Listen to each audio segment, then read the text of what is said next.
నమస్తే, welcome to speed news. G20 దేశాల అధ్యక్ష బాధ్యతలు భారత్ చేపట్టింది. ఇండోనేషియాలోని బాలిలో జరుగుతున్న G20 సదస్సు రెండో రోజు సమావేశంలో భాగంగా G20 దేశాల అధ్యక్ష బాధ్యతలను భారత ప్రధానమంత్రి నరేంద్ర మోడీ అందుకున్నారు. వైఎస్ఆర్టీపీ అధ్యక్షురాలు షర్మిల ముఖ్యమంత్రి కేసీఆర్ పై విమర్శలు గుప్పించారు. ఎమ్మెల్యేలతో 4 స్తంభాలాట అనే సినిమాను కేసీఆర్ విడుదల చేశారని దుయ్యబట్టారు. ఎమ్మెల్యేల కొనుగోలు వ్యవహారంపై ఒక బూటకమని అన్నారు. కుమరం భీం ఆసిఫాబాద్ జిల్లా వాంకిడి మండలం సమెల కానార్గం గ్రామ ప్రాంతాలలో ఉపాధి హామీ పనులు చేసే కూలీలలో పులి అడుగులను గుర్తించారు. మహబూబాబాద్ జిల్లా మరిపెడ హైస్కూల్లో శివమాల ధరించిన విద్యార్థిపై ప్రభుత్వ పీఈటీ శంకర్ నాయక్ అసభ్య పదజాలంతో దూషించడంతో స్వాములు ఆగ్రహం వ్యక్తం చేస్తూ ఆందోళనకు దిగారు. డాక్టర్ బిఆర్ అంబేద్కర్ కోనసీమ జిల్లా ఆలమూరు మండలం చొప్పెళ్లలాకుల సమీపంలో 216 నెంబరు జాతీయ రహదారిపై జరిగిన రోడ్డు ప్రమాదంలో ఒకరు మృతి చెందినట్లు జాతీయ రహదారుల పెట్రోలింగ్ అధికారులు తెలిపారు.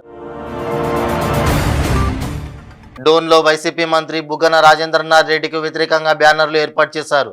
రుద్రాక్ష గుట్ట బాధితులతో మంత్రి తీరును నిరసిస్తూ అసెంబ్లీలో పిట్టకథలు చెప్పే బుగ్గన్న రుద్రాక్ష గుట్ట బాధితులకు అవే కథలు చెప్తారా అని ప్రశ్నించారు. బహుళ దేశాల నౌకాదళ విన్యాసాలు మలబార్ 22 జపాన్ సముద్రంలో ముగిసింది. ఈ విన్యాసాలకు JMSTF ఆతిథ్యం ఇచ్చింది. కృష్ణా జిల్లా పామర్రు నియోజకవర్గం కనుమూరులో ఉయ్యూరుకు చెందిన ఓ కార్పొరేట్ స్కూల్ బస్సు డ్రైవర్ మధ్యమత్తులో హల్చల్ చేశాడు. కర్నూలు ఆదోనిలో టీడీపీ అధినేత చంద్రబాబుతో కార్యకర్తల సమావేశం ముగిసింది. పార్టీ బలోపేతంతో పాటు ప్రభుత్వం అనుసరిస్తున్న ప్రజా వ్యతిరేక విధానాలను ఎండగట్టాలని సూచించారు. కాకినాడ జిల్లా తునిలో టీడీపీ నేతపై హత్యాయత్నం జరిగింది.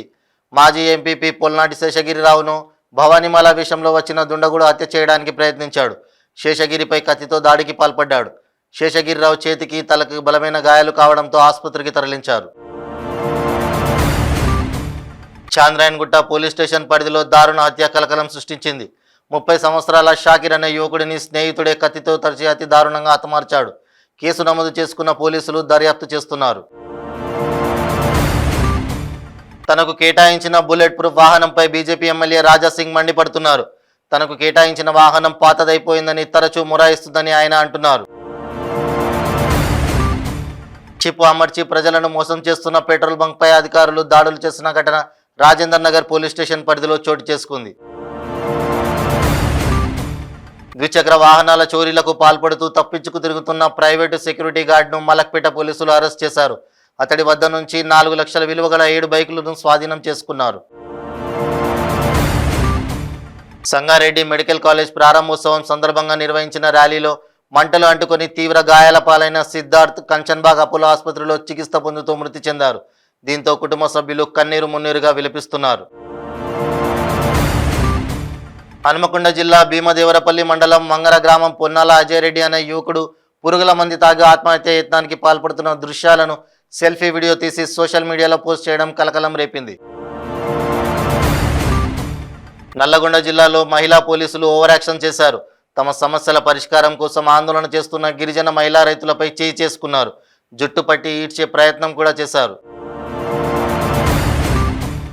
జగదిరిగురుగుట్ట పోలీస్ స్టేషన్ పరిధిలో దేవేందర్ నగర్లో 342/1 సర్వే నంబర్లు అక్రమంగా నివాసులు వెలుస్తున్నాయి. పట్టించుకోవాల్సిన రెవెన్యూ అధికారులు చోద్యం చూస్తున్నారు.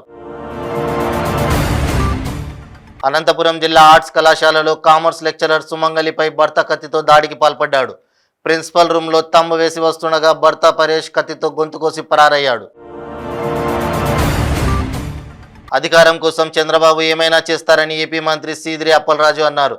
ఆయన మీడియాతో మాట్లాడుతూ వీధి రౌడీలు కూడా మాట్లాడినటువంటి మాటలను చంద్రబాబు జగన్ను ఉద్దేశించి అంటున్నారని తీవ్ర స్థాయిలో మండిపడ్డారు.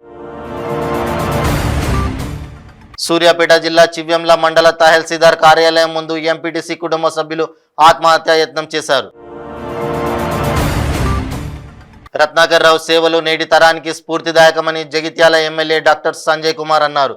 జగిత్యాల పట్టణంలో మాజీ మంత్రి స్వర్గీయ జువాడి రత్నాకర్ రావు విగ్రహాన్ని జగిత్యాల ఎమ్మెల్యే డాక్టర్ సంజయ్ కుమార్ ఆవిష్కరించారు.